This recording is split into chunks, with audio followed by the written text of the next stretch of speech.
Up too. Okay, it's time. Awesome. It is another virtual mentorship session week here with the Business Academy. It is June 20th, and super pumped to have a couple guest speakers and my guest hosts, my co-hosts for today's topic. And if you're just popping in, do me a favor for today, guys. If you can go ahead and put your microphones on mute, if you can. Bree, I'm putting you on mute there.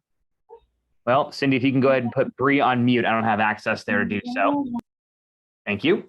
Excellent. Feel free to pop on in, guys. Today's going to be our virtual mentorship session focused around our Front Desk Rockstar Mastermind. So every third Tuesday of the month at 12 o'clock Pacific, 3 o'clock Eastern, we hold our Front Desk Mastermind. So bring in your questions, bring in your best practices, struggles, right, with the aim to create an efficient office with dialed in scheduling and optimized patient compliance. For this week, I'm coming in here, still on the road today, on the road again, as usual. So I'm here in Rochester, New York. I'm at Crossroads Chiropractic with an awesome team here in the upstate New York, and it's awesome. They've gone from the past 4 years to about 200 visits a week, and they're over 300 visits a week now, and have opened up a second location where they went from 0 PVs to over 100 patient visits in under 4 months. And they're already scouting locations number 3 and 4 right now, and all being run by a 33-year-old chiropractor. He started at the Business Academy 4 years ago, straight thing out of school. And that was probably one of the best things he did. And it's awesome to see some of the progress a lot of their team members have made over the last 4 years, that they've grown up the organizing board and into new roles. And it's just, it's pretty cool all around. So opportunity abound for everybody. For those employees that are watching right now, if you are a part of a Business Academy office, you are a part of something special. You don't expect to be at the front desk forever, because you're going to master this job, learn other key positions, and then you'll be able to grow into management, into leadership positions in the office. You can do more, have more, make more, and serve more people along the way. Another example of that are my co-hosts today. On my visual, it shows them to my left. I'm here with Tiffany and Georgie from Rivers Chiropractic up in Bangor, Maine. So they're in a small town. Dan, I'll tell you, the first thing I'll say, I've heard the excuse so many times, guys, from front desk rock stars and practices that aren't in the big city. And they go, we don't have a big city. There's not a lot of patients. People have their own thing around here, and we can't be like that practice because they're in a big city. And I'm like, I mean, the biggest practices that we know that are expanding and growing and filling up are the ones in small town America, right? That are serving people from all walks of life. And that is 100% what you guys are doing every single day. I mean, Tiffany, I was out at your guys' office, and you were at that time not a new biller, but you were a billing manager. You were new with Rivers Edge just a couple of years ago. I was a brand new billing manager. You're a brand new billing manager. And now you're basically running the office as an office manager. Yeah. Georgie, you were still in high school when I first met you. I wasn't even working there yet. My mom brought me to TBA, and she told them that I was sick, my school, and brought me to TBA before I even had started working. So I had the Front Desk Rockstar course before I even knew what. Had your first paycheck. Yeah, exactly. Yeah. That's awesome. And then you basically mastered pretty much everything in the office outside of adjusting patients. Or billing. That's still Tiffany's forte. Yeah. Billing is still Tiffany's forte, but you're obviously from chiropractic assistant work to running flow to marketing to helping with case management to manage is killing it at the front. I mean, you now become proficient in multiple positions in the office. Yeah. So no better teammates today to have us host today's mastermind than the two of you, and based on the journey you guys have gone and the growth that you guys have created. So with that being said, good to see Pro Wellness in the house. I see a very, very familiar face named Rita in today's webinar. What's up, Rita? I'm so glad you're back. Yeah. Do what? I'm so glad you're back. Thank you so much. Yeah. I'm glad to be back. Yeah, this is great news. So I got my sidekick right here. We're the front deskers, so. Yep, we got Nelson the Rockstar, man. Yep. Love it. Awesome. Tuning in from Lincolnton, North Carolina. Love it. Dr. Joe Fortunato in the house, as always, to be expected. Every Tuesday, no matter what, the man is here to learn. Doesn't matter that he owns a practice. He's here to learn everything he can and soak it all up, right? Excellent. We got Jennifer. I can expect her here, Jen. And oh, look who else it is. The Fixed Medical's here. Awesome. Newly certified Front Desk Rockstar there in the frame from our Phoenix trip out in Gilbert, Arizona. Of course, we got Southwest Family Spine and Rehab. What's up, Chelsea? And that, what'd you guys get with your Amazon gift card that you guys won the last event? I haven't done anything with it. I have so many things in my shopping cart though, so we'll see. What? Okay, well, good. I'm glad I went to the right people. That was awesome. Sierra's hanging out, Common Closing Master. What's up, Sierra? Good to see you. Can you hear me? Sure can. Okay, I'm good. How are you? Excellent. Good. Coming from the eastern seaboard of Florida. Awesome. Perfect. Okay. Rock and roll, guys. All right. We've got a few more here. And hey, Alex with Smith Chiropractic would love to have your webcam on so we can see you. And ready to rock and roll. Okay. Well, ladies, I'm going to give you the floor here for a few minutes. I want to start off, right? Maybe you could share a little bit about right now, you guys operate at about a 99.9% capacity with your schedule. Yep. Yes. Your schedule right now is basically full. It's turning into a waitlist practice at this point, which we want to obviously facilitate more opportunities with more providers in the future. But, you know, what are some of the best practices or tips we can start today's session off with? You know, what does it really take to get a schedule filled up with active paying patients, staying compliant to care, and getting results? And then, of course, from there, managing as busy of a schedule as you guys have. You want to take the first part? Yeah, I can. Sure. I think one of the biggest game changes when when I first started, it was maybe a few months before we added day 1, day 2s.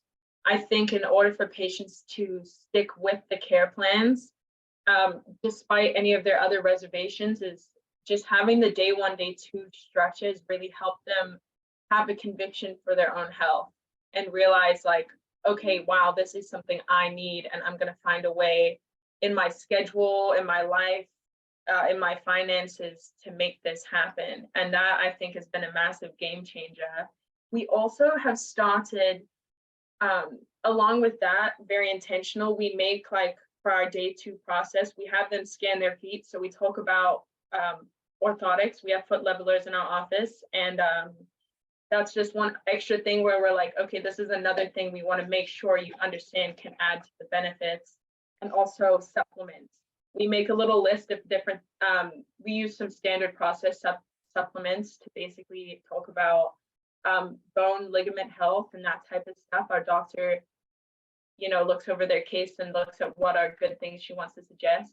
So patients feel like it's not only something that they should start caring about, but we are really caring about from every avenue with the care plan. And to keep the schedule full, our schedule allows for 52 patient slots. We double and triple book in the times that we know could be slower. So even if we have cancellations, yesterday we probably had 15 cancellations, and in our 52 patient slot calendar, we saw 72 patients yesterday with one practitioner. So yeah. Wow, that's awesome. Yeah. Yeah. And we have also made it like we have like in our own schedule, we see who is canceled and why, and if they have or had not been rescheduled to keep on their payment or not payment, their care plan.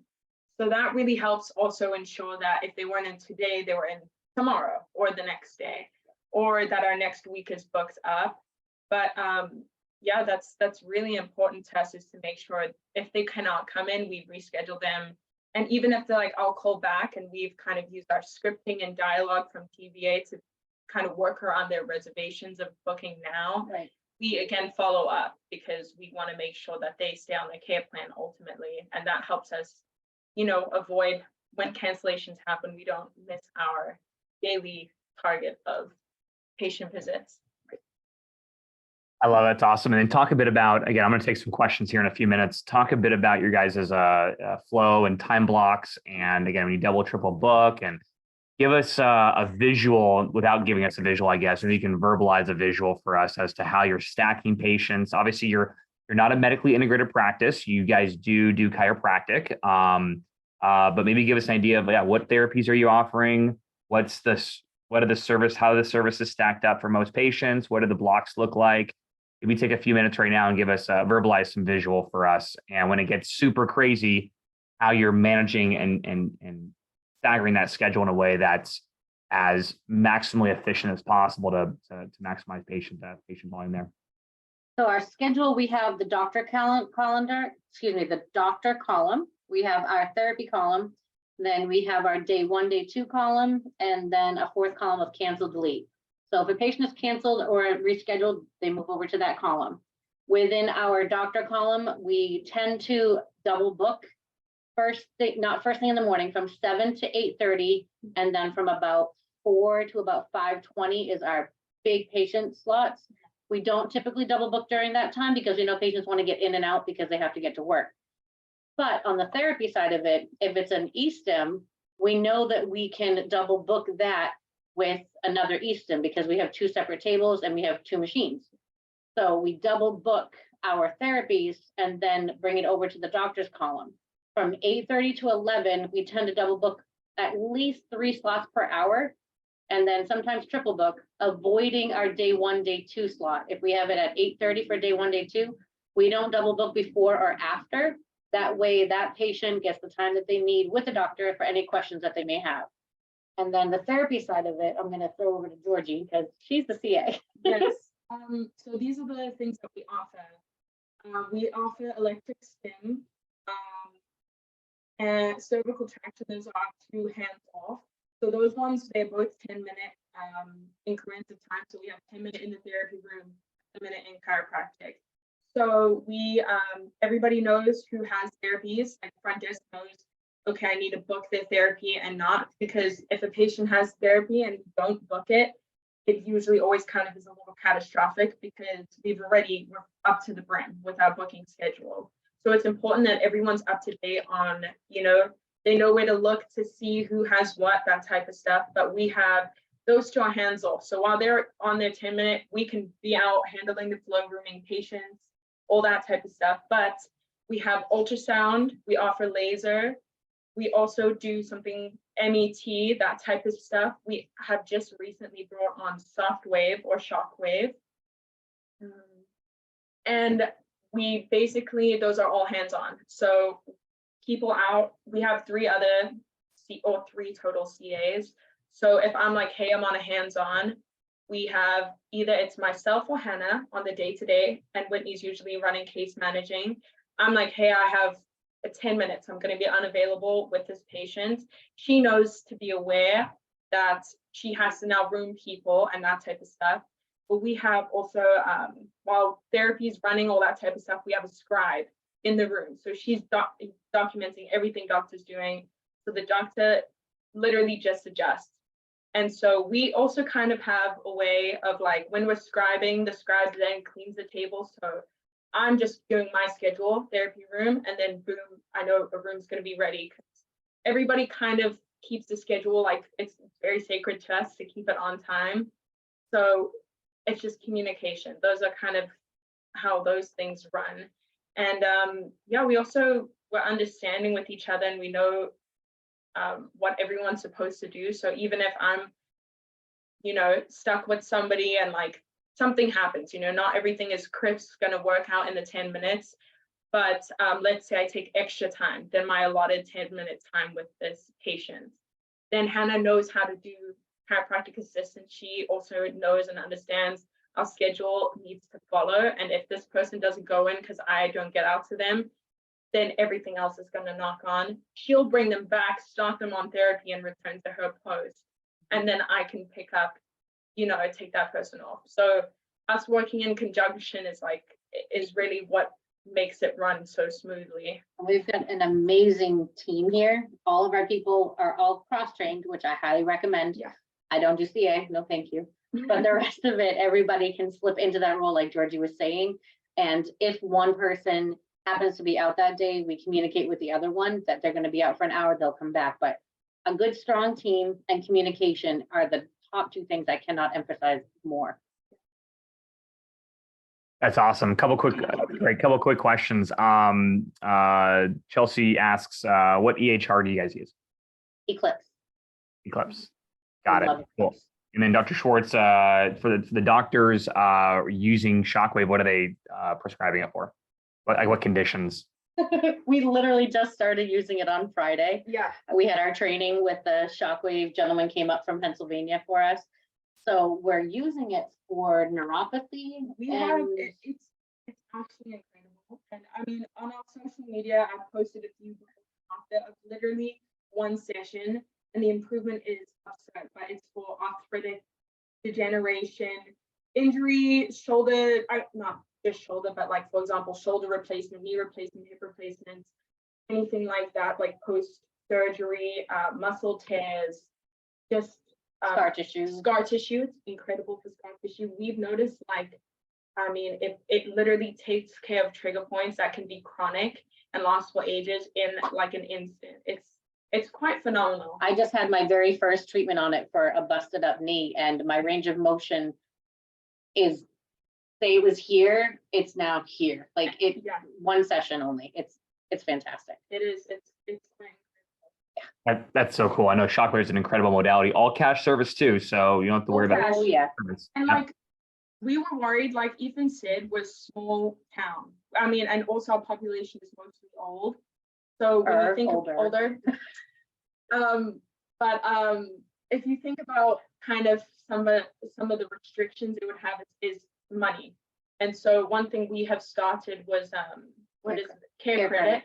So we've introduced that, but I mean, the results it yields, and again, it helps with like the same kind of scripting TBA teaches us with Mhm. teaching them that like your healing and your the resolution of this injury is more important than, you know, being worried about these funds and all that type of stuff. Just really like helping them understand that it might seem kind of scary right now to spend this type of money, but it is worth it. And the results, even on the first day, like it was really inspiring for us, because I'm like incredibly excited for all of our patients with these like chronic injuries who are kind of hopeless.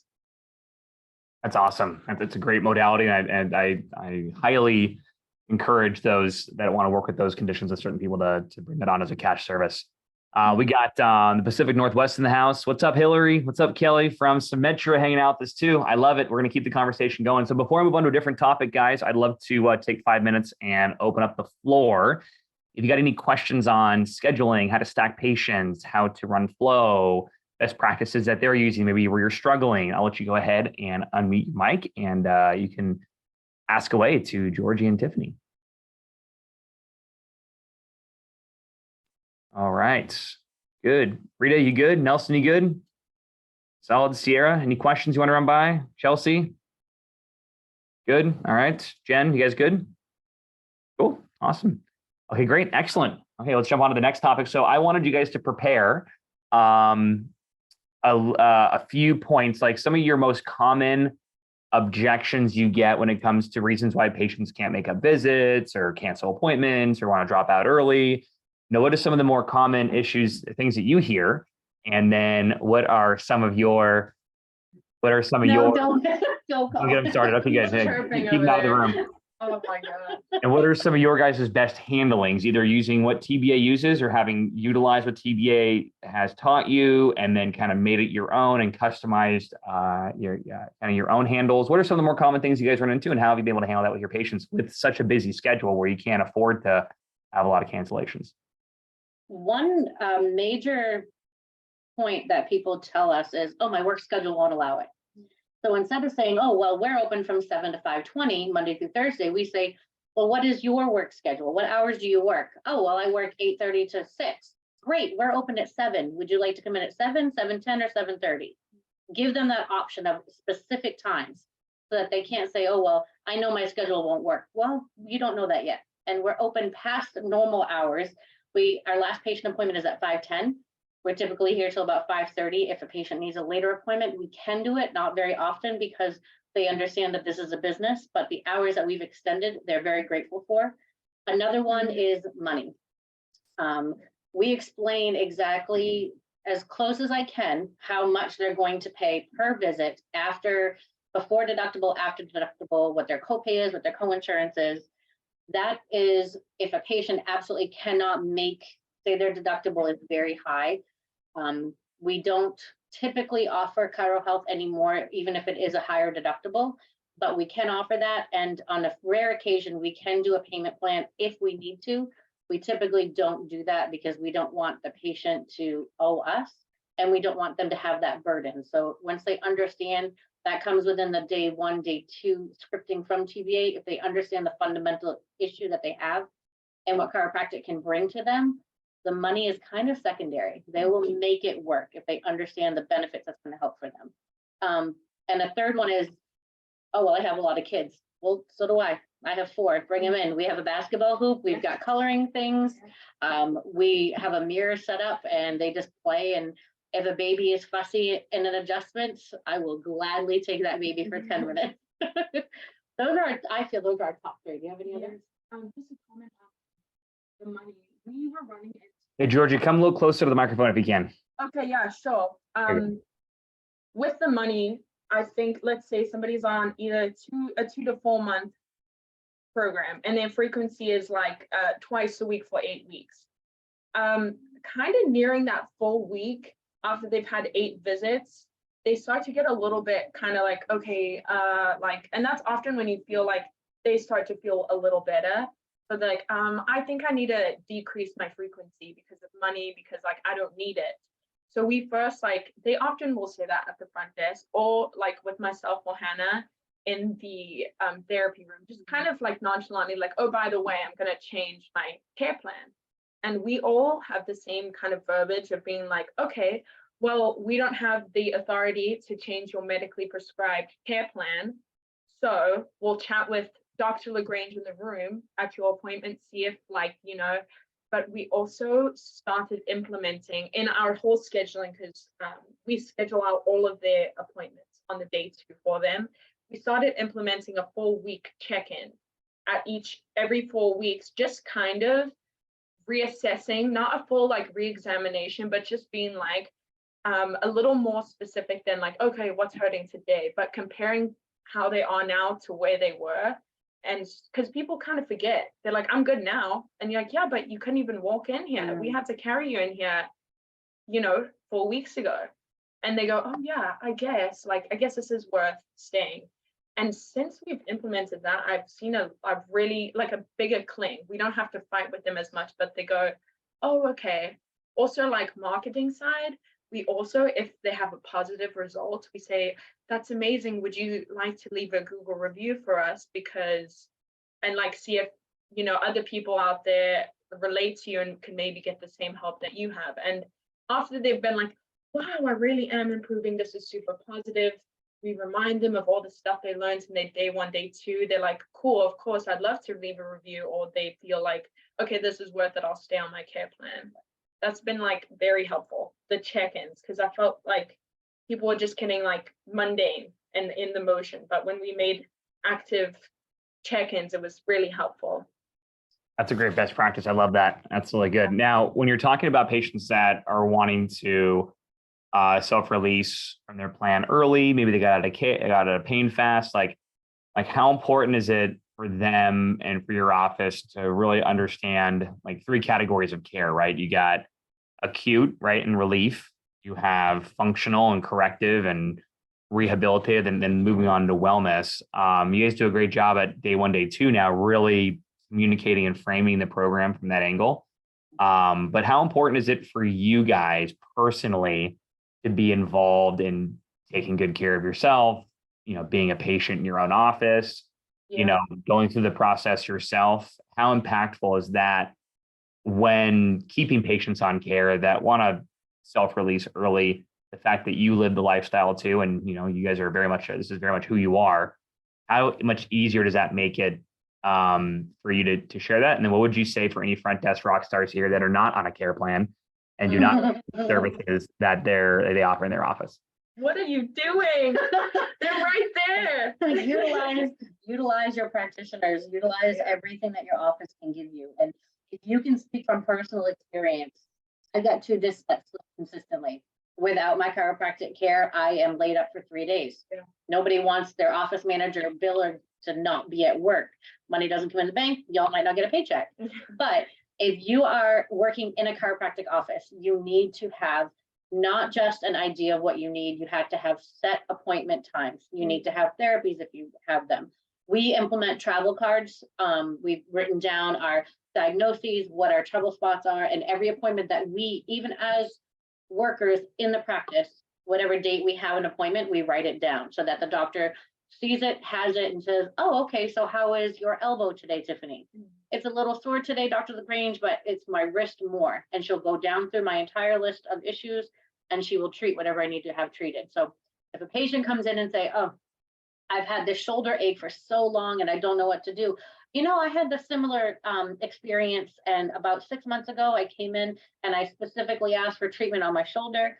3 months later, I wasn't really feeling it, that it was changing, but then Dr. LaGrange reminded me of 3 months ago when I first came in, my range of motion was here. Now it's here. Being able to tell specific stories about you having had care within your office will help put some of those kind of nervous Nellies at ease. It really does help. So you need to be patients of your own practice. That applies not just to a chiropractic office, but no matter what kind of office you have. If you're a Any physical other. medicine office, if you provide holistic medical services in your practice, I mean, it just doesn't.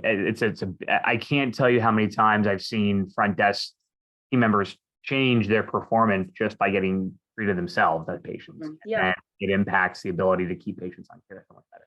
We're lucky. We've got Colin here, who is a holistic practitioner, and we're all treated by Colin. We have, or supposed to have, monthly appointments with him. And every once in a while, we might have to give up our slot for a patient, but he's willing to meet with us afterwards. And anything that you have an issue with, it's good to have that practitioner in the office to speak with. But we've got a lady here who only works part-time, but she has been seeing Colin consistently for many different issues, and she'll do a check-in with him once or twice a month. And then if he has something he wants to give her or change it up, and she takes it religiously and she feels so much better for it.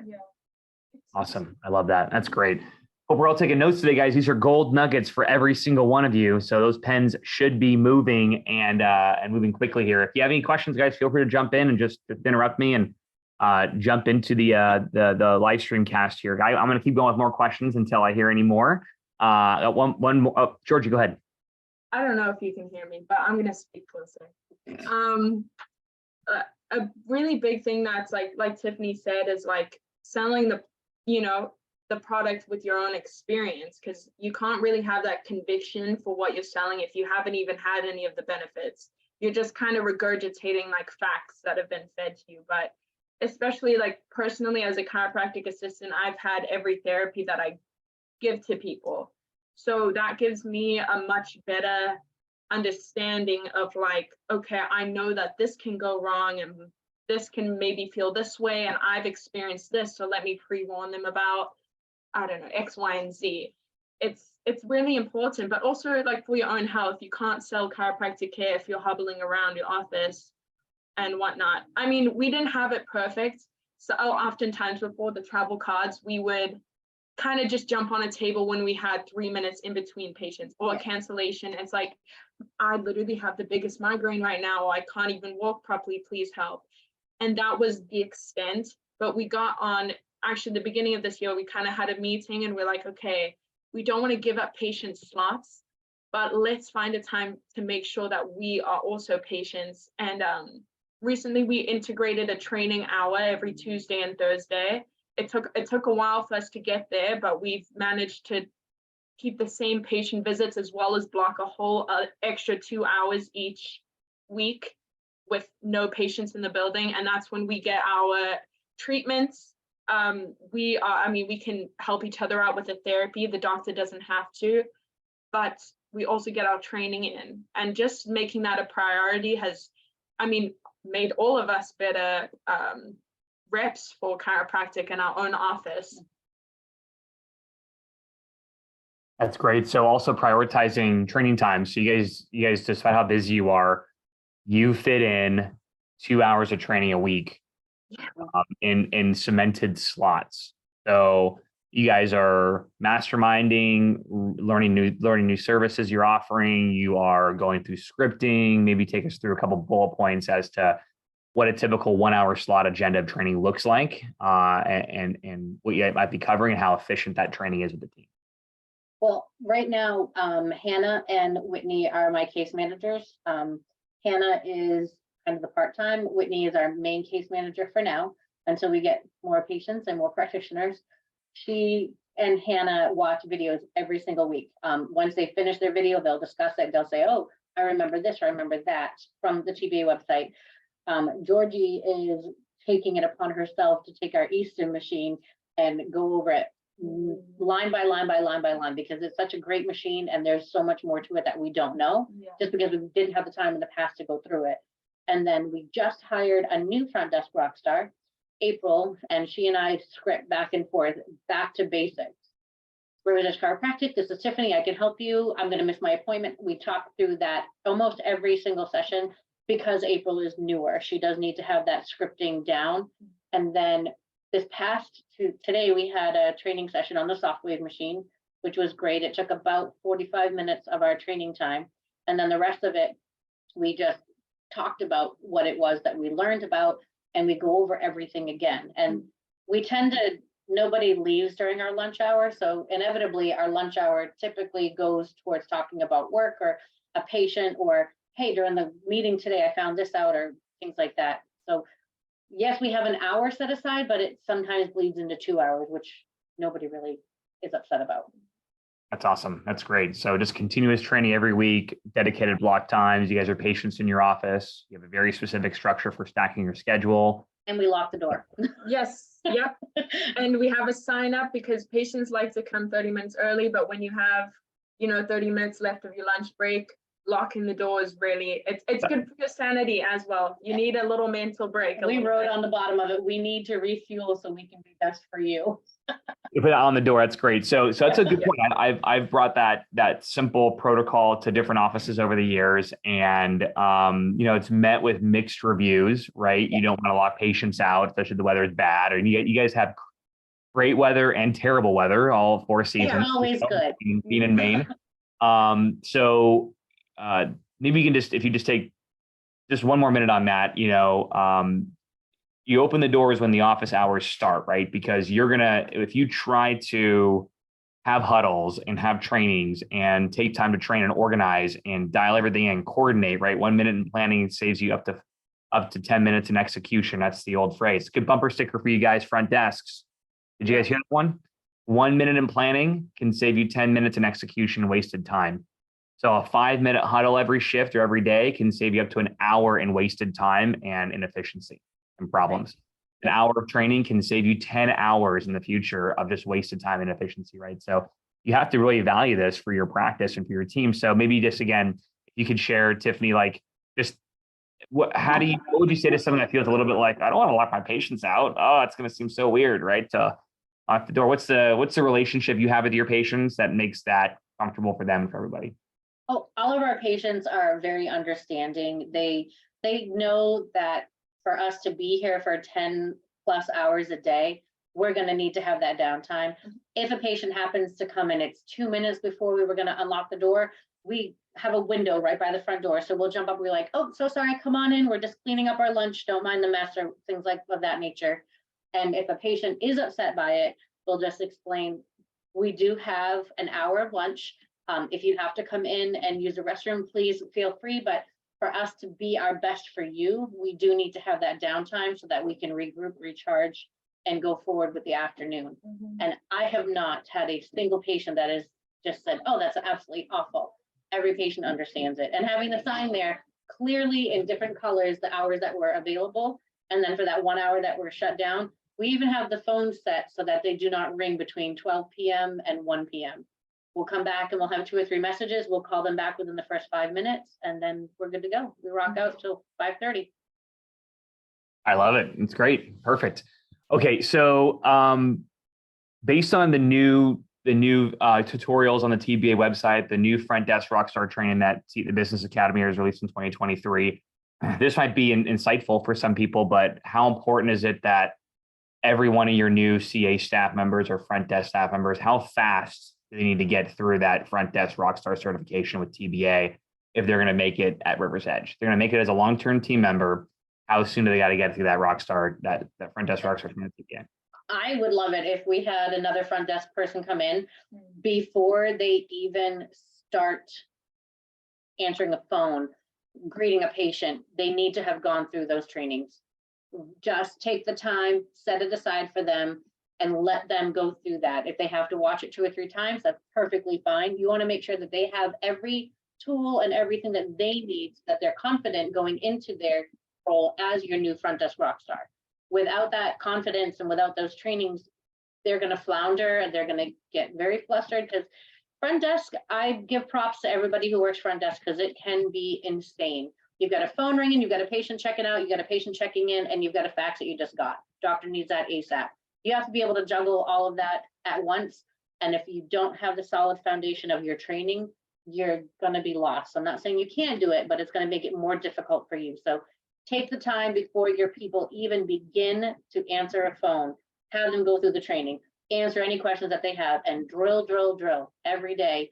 If you have a 5-minute break with no patients in there, drill. If you have a 20 minutes left of your lunch and everybody's just kind of mulling around and you want to do some more training, drill. It cannot be done enough. That's awesome. That's great. Good. We still have time, guys. I'd love to open up the floor for questions. Feel free to unmute your microphone and jump on in. I do. Go ahead. So I'm not sure, summertime for us is a slower time and we've been kind of struggling this past week. I was just wondering how you guys handle that. Any there in Florida kind of can be seasonal sometimes. Do you guys struggle with any kind of seasonal issues up in your neck of the woods? Well, we're the reverse. You take all of our snowbirds. What we tend to do is we do have our recall list, and then what we have on that recall list is some patients we do know that are snowbirds, and if we know that that time of this year is coming around, we can always give them a call, have them, hey, are you guys back in Maine now? If you are, great, let's get you in for a react appointment. Is morning or afternoon better for you? That kind of a thing. And promote, let them know that if you're out at the pool and you take a jump off the diving board and something hurts, then we're here for you. We can help you out with that. Yeah, I think one thing that's been very big for us, yes, recalls are amazing, but even if you just look into their previous case history and you go, sorry, Georgie, because you guys are sharing the microphone. I get a little closer. Okay, I'm sorry. If you are recalling, a really special, important thing to do is look in their history, and if they're how's that lower back? Make it very personal and intentional. And even just saying Dr. LaGrange that's our doctor. She was thinking about you, worried about you, how are you doing? Making it personal really helps them be oh, okay, maybe they do want to, maybe I should, but always promoting and marketing. I'm the marketing manager, so it's newer. We're a couple months in, and we had our very first event just the other weekend. But getting plugged into your community, finding community events, that type of stuff, I know that's a daunting thing, but we just kind of threw ourselves into it, and we literally did not have a second where people were not at our table, asking questions, interested. Some people just have no idea what chiropractic can even do for you. I'm going to make a point here. I'm going to hit this again, guys. I sound like a broken record when I say this. I'm saying it for freaking 2 years now. Get your marketing events going. Yeah. 1000%. Hire a marketer, do freaking events. I'm going to tell you why for the thousandth time. Just like Georgie said, there was not a moment their booth was not filled. I'm going to tell you why. Before COVID, there was 5 to 10 practices, PT offices, medical offices, chiropractic offices, at health fairs, at corporate events, at community events, at the farmers markets. You would go there, it'd be all saturated. Since COVID, the last couple of years, it's wide open. I hear this over and over and over again. Your guys' competition is not at these events. Dr. Tim Steflik up in Florida has 2 marketers, both working 40 hours a week, and they are packed with events pretty much every single day. And guess who else isn't there? Any of their competition. Guess where all the patients are going to their booth. And guess who scheduled them into the office? That practice. Guys, this is another example. I'm on my soapbox right now. Marketing your communities, it is empty. There are no other healthcare clinics doing that. Maybe before COVID, there was, if you've been with your practice for a long period of time. You're like, oh, it doesn't work. We don't get any new patients. Yeah, because the market was probably a bit saturated. The market is wide open in your area. So I please just implore you guys, do an event a week, find some community events, have someone like Georgie be a full, be part-time doing marketing activities, right? It'll drive in 5 or 10 more new patients into your practice a week. You'll be surprised at how fast it'll happen. I'm here in Rochester right now. I was talking to Ashley, and she's like, yeah, I mean, we're doing these events are available everywhere. So it's like utilize this. I just really have to get you guys to do that. You can solve so many of your problems with more new patients. This is when we get new patients. All the training is on the TBA website. All the training is available for everyone on this Zoom to do and to get cross-trained in. Okay, I'm off my soapbox. Georgie, you got the floor. So one thing, Ethan says, I'm part-time because we are so packed to the brim that all of us really need to be in our positions. So I only have 30 minutes in the morning from 7 to 7:30 before Whitney, our case manager, has to go in with her first new patient of the day. And that is 30 minutes where I make social media content, I whole book things blah, blah, blah. And I was like, I don't think I'm going to be able to get anything done with such a small amount of time. But it just making even a little bit of time, it has been really fruitful for us. But also side comment, having people cross-trained gives a little more flexibility. If you only have a few people, being able to do that. But yeah, I linked our social medias in the chat in case you guys want to see what type of content we're making. We're kind of a funny office, so we make a lot of funny content, and our patients really love that. But we also make educational, very niche things, for example, newborn adjustments and pregnancy adjustments, and even just breaking down each cervical, thoracic, lumbar, just because people don't know. And yeah, so that's with the summer thing. I think maybe going back to that, maybe just making sure people stick to their care plan. If they're no, I want to go swimming, I want to be out, blah, blah, blah. Remind them of their ruin. If they're not 100%, just remind them of the importance. I think that's just a good thing to kind of harp on. There was a question from the fixed medical, are patients on a care plan paying for each visit as they go? To answer that, in the state of Maine, we are not allowed to prepay for a patient. It's actually against the law. They won't allow us to do that. So we do have our patients pay as they go. And if there's ever a question about it, April will just call me and ask me to come out and speak with the patient, which I don't do. I bring them back into my office for HIPAA and privacy and things like that. But yes, they do pay for each visit as they go. Which the fact that you guys have as much compliance as you do for pay-as-you-go type patients, that's the most difficult way to keep people to stick around on care. And the fact that you guys, and you're one of the only states in the country that you have to do it that way.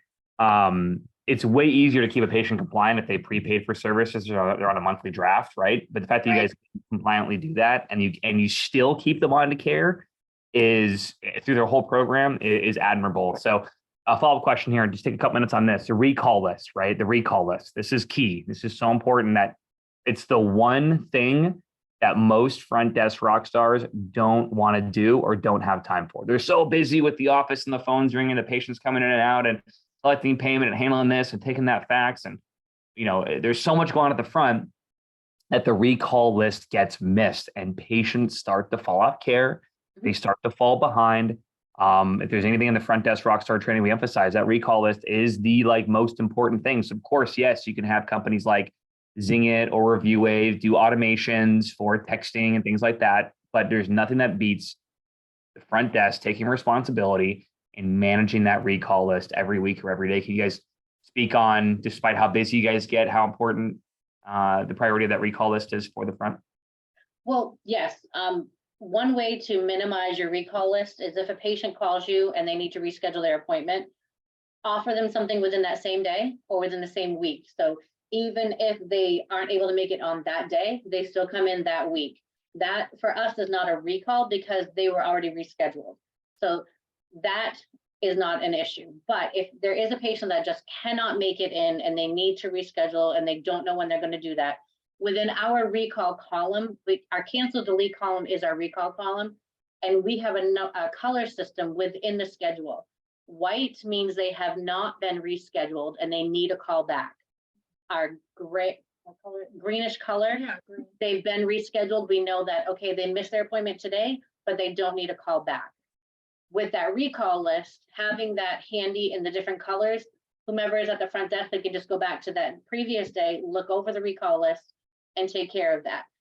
And for us within the schedule, because we have changed our practice around a bit, we actually, our goal is to have 10 recalls or reacts per week. And we've been hitting that consistently with having that color scheme on the column. It helps immensely, but a recall does not take very long. It might be tedious. You might feel as though, oh, if the patient wants us, they'll call us. No, there have been many times where I've called a patient. I'm saying, hey, it's Tiffany from River's Edge. We noticed you haven't been in for a couple of weeks. What day and time this week would work best for you? Oh, I've meant to call you guys. Thank you for calling me. I didn't get a chance to do that. I just kept slipping my mind. So patients do want to come in for the care. They just, like the dentist, you might forget to make a phone call. Yeah. Good point. Let me move it over to the conversation at Chelsea for a minute. Hey, Chelsea, good to see you. You're always part of the conversation. I always get surprised whenever I mention your name. There we go. I was just making a note. That's why I was surprised, is because I was telling them, now that we got Bree and putting her on those recall lists, I got to find out on my EHR how I can pull a report for this last time they were here to make that easier for her. Obviously, she's going through her no-shows and cancellation, but I was wondering if there's a way on our EHR if we can pull that report for the last time that they were here so we can see those 3 months, 3 weeks, 6 months. It hasn't been in a year, quicker version of it. Yeah, we've got, we use Eclipse, like I said, and I've developed a rapport with a lady named Margaret, and I have her extension and I call her, and before I even pick up the phone, she's like, hey, Tiff. I'm like, hey, Margaret, how are you? Just if you have an EHR person that you can call and have in contact with them, they will, 9 times out of 10, they would love to help you out with that. At least that's been our experience with Eclipse and with Miss Margaret. She's phenomenal, and she just answers any questions that we have. So you may want to reach out to whomever your EHR is and just ask them, hey, do you know of a quicker way to pull this report? Thank you so much. It does help quite a bit. It does. But occasionally we have those days where doctor takes an off day or we have cancellations or something happens, but we don't have patients at all in the office. So we have that, that is one of the things that we kind of hand out as tasks to do for people. So everyone will take a sheet of the recall list and we will just bang them out, call. And even if people are like, no, I'm really good. Even when you've done your spiel, you've made it personal, you've been like, we've been thinking about you, we want you to come in, at least you are calling, planting the seed back in their head. So even sometimes we call them, they're good right then, but then they make that appointment to get back in. We also use Review Wave, which sends out every 3 months that, hey, we've missed you. You are now a react, give us a call, get back in. So all those little reminders to be like, hey, we're still existing in your life. This kind of gives them a nudge to either make the call or if they've declined previously, be like, you know what? Yes, I definitely should accept coming back into care. That's awesome. That's good. Great. Excellent. Jen, do you have another question? Jen, you're good? Okay, cool. All right, Nelson, Rita. All right, so why don't you guys go ahead and jump in? You guys have been a part of the Business Academy program for a while, just to kind of echo what they're talking about on, again, Nelson, there's 1,000 things to do at the front every day. There's a lot to manage, but why should every front desk person always prioritize their recalls and or makeup days and keeping patients compliant, not only for the patient's benefit, but also to hit goal at the front desk too? Yeah, so exactly the same thing that she was saying. We have a recall list that we go back at least 3 months. it's like a stack of about 85 pages. So we break down each person in the office gets a sheet. They're required to finish 10 calls a day. And out of each person, we probably get at least 5 reacts scheduled. So it's very. Or even people to get them back on maintenance, or like here lately for us, it's been a little bit of a struggle with us coming back into the office. So we're having to get people back active too, since the office is back running again after the flood. So it's been a little bit of struggle, but we're getting there. By the way, let's give it up, guys. I mean, talk about adversity. Pro Wellness Cairo, they just got their brand new dream building last year. How many square feet is it? I don't remember. I'm pretty sure it's over 4,000 because it's 2 levels. Yep, two levels. Like they made the big jump, and you guys moved in. Everything was awesome, and then over the holidays, the entire place flooded, like completely. I mean, all up the walls, everywhere. So if you think your problems are big, sometimes try having your entire building completely flooded, and the entire thing needs to be pretty much ripped apart and put back together again. You guys made it go right 100% to still see your patients. You guys were fortunate to kind of move into a makeshift thing across the way, which was super makeshift, but we're 6 months into the year now, and you guys were able to maintain your patient base with basically being mostly closed. And now you guys are back into your dream building with most of the repairs done after 6 months of freaking retrofits and repairs and to the damage that was caused. So give it up for Pro Wellness, guys. Great job. Thank you. Yeah, so we've been working on the call list and Just going back through old schedules, checking, make sure there's no one that we've missed. we went way back. We always make sure that we have our patients out. That way our schedule is full. We also even looked ahead a week or two just to make sure everybody is scheduled and making sure we didn't miss anybody, because we're ready for our numbers to grow. Absolutely. And then, last couple questions I got before you finish up then, Georgie and Tiffany, talk about, the front desk is very much a performance driven position, right? You're there for the patients, you're organizing a lot, there's a lot with flow, but talk about the importance of tracking what we call statistics, valuable final products, key performance numbers, setting goals every week, doing huddles. Why is that so important as part of this role to drive not only compliance, but drive the growth of the office? And why setting goals is so important every week, and having, tracking patient visits and all the key sub-metrics are so big when it comes to managing and growing this kind of thing. Well, we're very blessed to be a practice that is transparent. If Dr. LaGrange has something that she is going to implement into the practice, she talks about it with us a lot. She tells us, this is what we're going to be doing. This is what it's going to help to grow the practice. Knowing that your front desk person can be on top of that is essential. They also have their own personal goals that they like to hit. Our schedule, like I said, allows for 52. We like to see between 60 and 70 patients a day. If it looks as though it's going to be a slower day and the next day is packed, we might call patients and move them over so that will help that day's statistics stay right where we want it to be, at that 60 patient or above. And then the next day, before you know it, you're already at 75 patients booked for the next day. We, at this time, unfortunately, we're not doing incentives yet. It is in the books, it's coming, promise. But that will also help as far as keeping everyone focused, and they want to stay and keep the patients there. And like I said, we're very blessed. Transparency is key for us.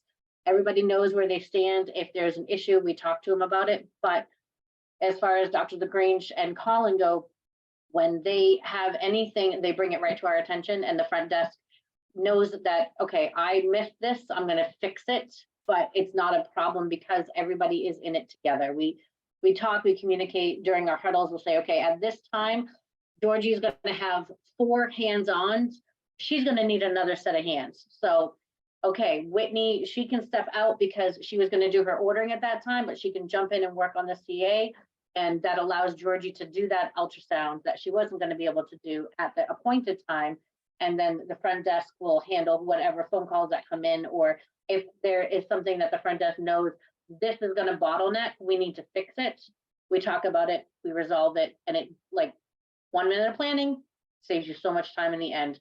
Going over that every morning or in the afternoon is essential. It really does help you. That's huge. And then Georgie, last thing I'll say is whether you're talking to an experienced front desk rock star or you're talking to a veteran office manager or someone that's been running the front for many years, what is the most important like mentality that a front desk has to have? Like what's the headspace? What's the mentality? What's the beingness if you want to be the ultimate front desk rock star? Yeah, so if you have gone to TBA, you have likely learned of the tone scale and ARC, so affinity, reality, and communication. And honestly, all of us are, crushing. We all start at the front desk, so we all have compassion for how absurd it can get. So knowing that you're not alone is really great, but you need to come in with a smile on your face, and you have to also, when the things get crazy up there, you can't take that out on your patients. You can't like let that ripple over your face. You know what, for a moment, we just we might have to fake it a little bit. Like it's kind of things are on fire, but you know what, your patient just knows that it's like sunshine and rainbows right now. And I think it's important to know that. Also, I think it helps to have that mentality when you have a team that is supportive and you can walk in and be like, "Ooh, this is chaotic. Please, can you help me? Because I feel like I'm drowning." To actually be able to be a little bit like have the mentality when things are crazy to be like, I can smile because we can fix it. I already know that. So being enthusiastic and happy, I think especially when phones are ringing, patients are coming in, you haven't finished all these other little tasks. It's good to just be positive. It's really important because you're the face, like the first person our patients see is our front desk. First person like new patient's going to talk to is very likely, always our front desk person. I mean, all of us can pick up the phones, but for the most part, it's April at the moment. So it's really important to be lovely and friendly. And that's also part of our core values as a practice, is to kind of have that demeanor along the way. And one more thing about the tone scale is all of us learned it. So we all have a heightened awareness on utilizing that tool. So when a patient walks in, it starts with April. And then whether it's myself or Hannah taking them to the therapy room or rooming them, we are mentally aware of what tone are they and how can I raise them or match that tone. And that goes into the room with the doctor and as they're leaving. And our goal ultimately is to make people feel better with each interaction they have with us. So that's the character you need to be a front desk rockstar. Yes, I love it. And with that being said, there's no better way to, I think, get to a conclusion of this conversation. Thank you guys for making time today. You guys can always find Georgie and Tiffany either on our live stream events or even in person in our Clearwater workshops. You always see them at every gala at the end of the year, them and their team. I believe I'm going to see you guys this weekend. I'm coming. I'm seeing coming. Georgie this weekend in Clearwater for our upcoming workshop that is available live in Clearwater. And also it's available live stream this Friday and Saturday for all. I have a front desk rockstar segment, marketing segment, day 1, day 2 segment, leadership segment, as well as Saturday is going to be an organizational management implementation day as well. So lots of you guys can live stream in just like today onto our workshop and event, or you can attend with us live this weekend in Clearwater, Florida.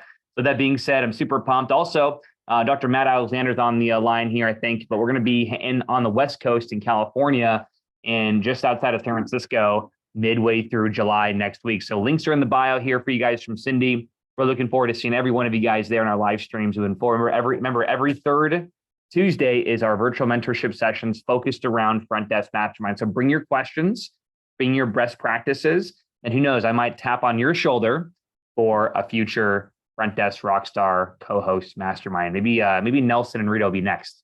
We'll see. Awesome, guys. Great to see you. We'll see you all next week or this weekend, and also next Tuesday for our leadership mastermind here on Tuesday virtual mentorship sessions. I'll be back home in Florida next week, and we'll be coming back to you guys in the studio. Until then, keep rocking, save some patience, hit highest evers here as we go at the end of quarter 2 and quarter 3. Thanks again, Georgie. Thanks, Tiffany. Thank Bye, guys. you.